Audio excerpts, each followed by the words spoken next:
Ako skvelé, skvelé. Bol som celkom prekvapený, že veľa vecí je z praxe. Čiže nie je veľa omáčok, nie je veľa teórie, ale hneď veci a hlavne užitočné veci, na ktoré sme nemysleli doteraz. Aspoň ja osobne som nemyslel.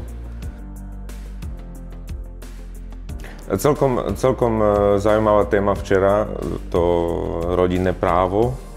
Som nevedel napríklad, že sa riadíme ešte legislatívou z roku 1964.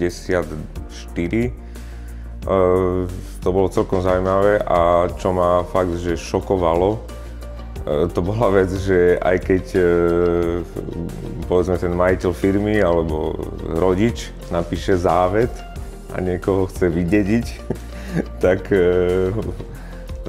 môže tam vlastne dať človek, ktorý je súčasťou toho dedičného konania, námietku a nakoniec nemusí odísť na prázdno.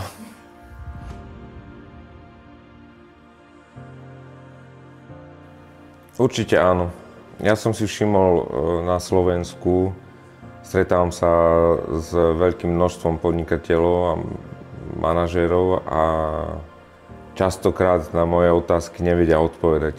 To sú otázky typu, ako máte zabezpečené, ak príde do rodiny nevesta alebo ženich, ako to máte ošetrené, keby sa deti rozviedli napríklad, alebo začali by tam byť spory, alebo keby prišiel niekto úplne z inej rodiny do firmy, alebo teda z rodiny do firmy, aké pravidlá máte nastavené.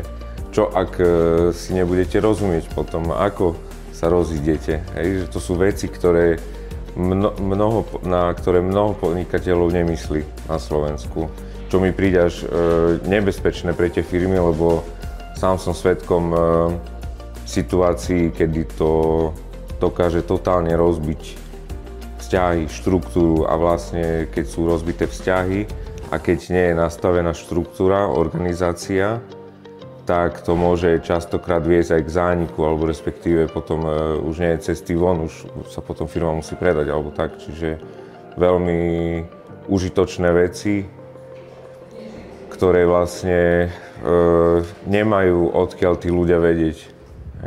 Nemáme tú históriu, čo je niekde povedzme na západe. Čiže určite veľa inšpirácie sa dá čerpať.